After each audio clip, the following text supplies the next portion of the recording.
Morning, y'all. I'm going to be working on this blue Christmas fairy project again, and I found a piece of hand-dyed batik fabric in my stash. Absolutely love batik fabrics. And this is what I want to use to create the inside of my journal cover, because I'm going to stitch all the way around this before I put the image on the front.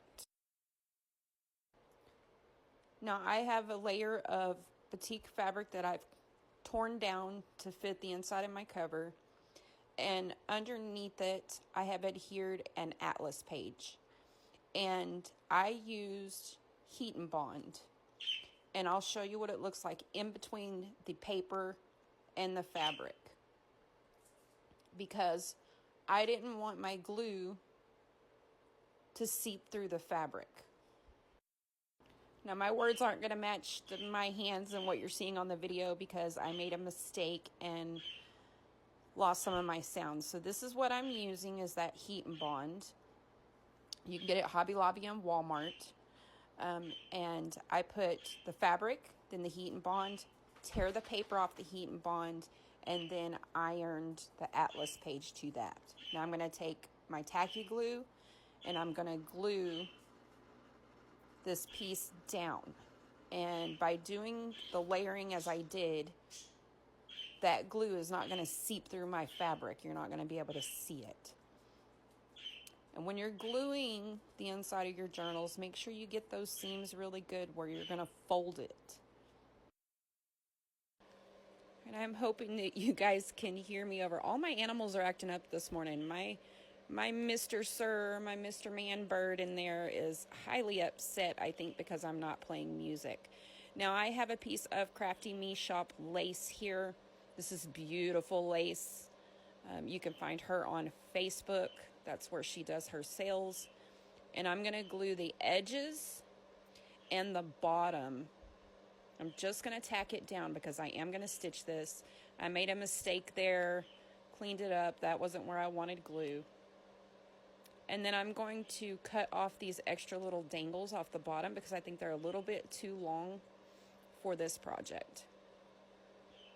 And then I'm going to add this tinsel across by just weaving it through. I wound the end around itself and I'm weaving it through. And as you can see, I have already zigzag stitched all the way around the edges of this journal. So I'm just going to continue to weave this through up until where the cover folds. Okay, because I don't want this across the spine where I'm going to put the pages. And then I just wrap it around itself and tie it off.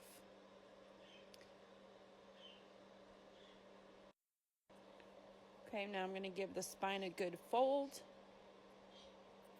And I stitched around the journal topper as well.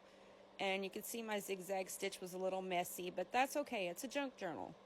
It happens, especially when you're trying to stitch around some beading when you know you probably should have stitched before you put the beads on. But hey, it is what it is. And we create how we create, and we go with it, right? We go with the flow.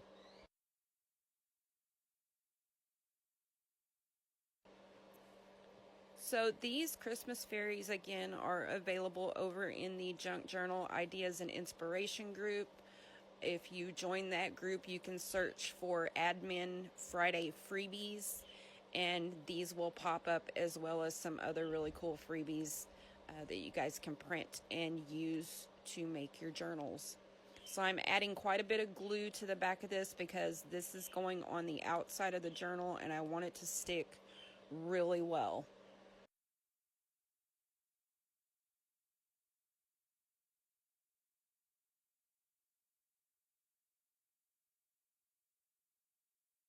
Just deciding which is going to be the front and which is going to be the back, and glue it down. Now I'm going to untie this where I can lay it flat and really press this glue into the fabrics where it'll stick really well.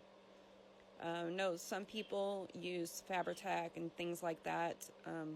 It messes with my sinuses, gives me a little bit of a headache. So I tend to use Eileen's tacky glue as much as possible.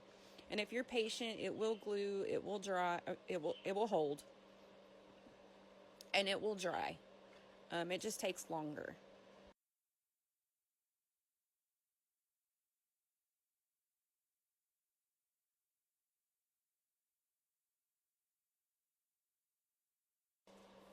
Okay, now I'm happy with this. Thanks for watching, y'all. Try to have a good day.